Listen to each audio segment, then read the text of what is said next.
اور رمضان المبارکہ میں اب آپ کبھی سوچتے ہیں شیطان تو چھٹی پہ ہے، شیطان ابھی قید کر لیا گیا.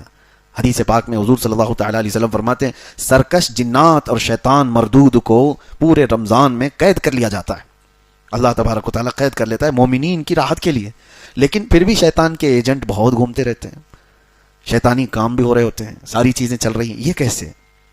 اس کو یوں بتایا گیا ہے کہ شیطان نے اپنے 11 مہینے جو اس پر عمل کیا، جتنا اثر ڈالا تھا، وہ پوری طور پر اس نے اس سے اپنے آپ کو آزاد نہیں کیا. اس کا کچھ اثر اب بھی باقی رہ گیا ہے. ہاں یہ اور بات ہے کہ شیطان تو گیا ہے، لیکن ساتھ میں ہمارے صرف شیطان نہیں ہوتا، نفس بھی ہے، اور وہ شیطان سے بھی بڑا ڈینجر ہے. آپ کو پتہ ہے پورے 11 مہینے جب بھی نماز نہیں پڑھے، جھوٹ بولے، چغلی کیے، کچھ بھی گناہ کیے، تو بلیم کس کے اوپر؟ شیطان کرا دیا. جھگڑا لگا دیا، کس نے کرایا؟ شیطان کرا دیا. ساری برائیاں کون کراتا ہے؟ شیطان کراتا ہے. شیطان ساری برائیوں کا جڑ ہے، ٹھیک ہے مانتے ہیں.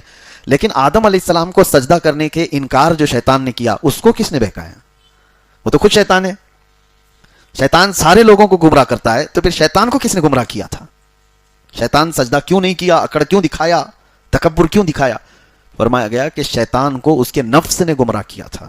تو پتہ یہ چلا کہ جو شیطان کو بھی گمراہ کرتا ہے وہ نفس، وہ ہمارے ساتھ تو ہے. شیطان گیا ہے لیکن نفس نہیں گیا.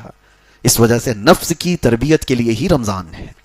اب میں آپ کو بتاؤں، یہ نفس کو اگر ٹھنڈا کرنا ہے، اس کو ریہرسل میں لا کر کے، اس کو تربیت میں لا کر کے صحیح کرنا ہے، تو سب سے بہترین کہا گیا ہے کہ قرآن پڑھو اور قرآن سنو. نفس اس سے معمول پر آتا ہے، نفس کی خرابیاں کم ہوتی ہیں.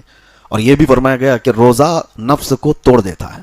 ایک صحابی حضور صلی اللہ تعالی وسلم کے پاس آئے، جوان، کہا کہ شادی کرنا ہے لیکن استطاعت نہیں ہے، کیا کروں؟ گناہ ہونے کے اندیشے ہیں. حضور نے فرمایا روزہ رکھو. کیا کرو؟ روزہ رکھو. حضور پاک صلی اللہ تعالی علیہ وسلم نے کس لیے فرمایا؟ کہ روزہ نفسانی خواہشات کو مار دیتا ہے، نفسانی خواہشات کو کم کر دیتا ہے، ختم کرتا ہے. جتنے بھی اولیاء کاملین کو آپ سنیں گے، ان کی تربیت جو ہے روزے سے ہوتی تھی، روزے سے ہوتی تھی.